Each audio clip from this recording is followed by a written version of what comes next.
खासदार प्रणिती शिंदे यांच्या विरोधात भाजपचे आंदोलन। पहलगाम हल्ल्यानंतर भारतीय सैन्य दलाने पाकिस्तानमध्ये घुसून केलेल्या ऑपरेशन सिंदूरला खासदार प्रणिती शिंदे यांनी लोकसभेत तमाशा संबोधणे अयोग्य आहे।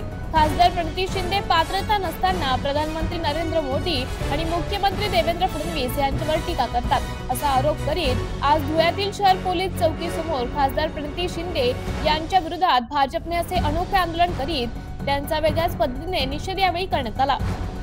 भारताने पहलगामचा बदला घेत असताना आतंकवादी आणि पाकिस्ताननं आत घुसून 22 मिनिटांमध्ये उद्ध्वस्त केलं। साऱ्या जगाने आपल्याला पाठिंबा दिला, परंतु आपल्या देशातील अनेक वर्ष सत्ता भोगलेल्या काँग्रेसने मात्र विरोध दर्शवून आतंकवाद्यांना एक रूपाने पाठिंबा दिलेला आहे। या विषयावर संसदेमध्ये काल काँग्रेसला वेळ दिलेली असताना काँग्रेसच्या युवा नेत्या ज्यांच्या वडिलांनी एकेकाळी हिंदू हा आतंकवाद आहे असा संबोधणारा नालायक त्या काळचा गृहमंत्री सुशील कुमारजी शिंदे यांची कन्या हिने काल संसदेमध्ये सांगितलं की ऑपरेशन सिंदूर हा फक्त पत्रकारांना आणि टीव्हीवर दाखवलेला तमाशा आहे। ही घोषणा, हे वाक्य म्हणजे आपल्या सैनिकांना, आपल्या राज्यकर्त्यांचा घोर अपमान असून याच्या निषेधार्थ आज भारतीय जनता पार्टी धुळे जिल्हा महानगराच्या वतीनं या ठिकाणी आम्ही प्रणिती शिंदे यांना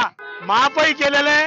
का पंतप्रधान नरेंद्र मोदी साहेबांनी काल संसदेत भाषण देताना उत्तर देताना सांगितलं, ये नए नए सांसद है, इनको लिख के दिया और ये बकवास कर रहे, परंतु त्यांना या पिलावळीला त्याची जागा दाखवली पाहिजे। आम्ही मोदी साहेबांनी सांगितल्यामुळे माफी देतो, पण एवढी माफी नाही आणि म्हणून या ठिकाणी वेगळं आंदोलन केलेलं आहे। ऑपरेशन सिंदूर को तमाशा कहने वालों की पप्पी लो साले की, आणि पप्पी महिलांनी घेतलेली ननन देवरानी म्हणून या ठिकाणी आम्ही या घटनेचा, या प्रणिती शिंदेचा, काँग्रेसचा आम्ही तीव्र धिक्कार करत आहोत।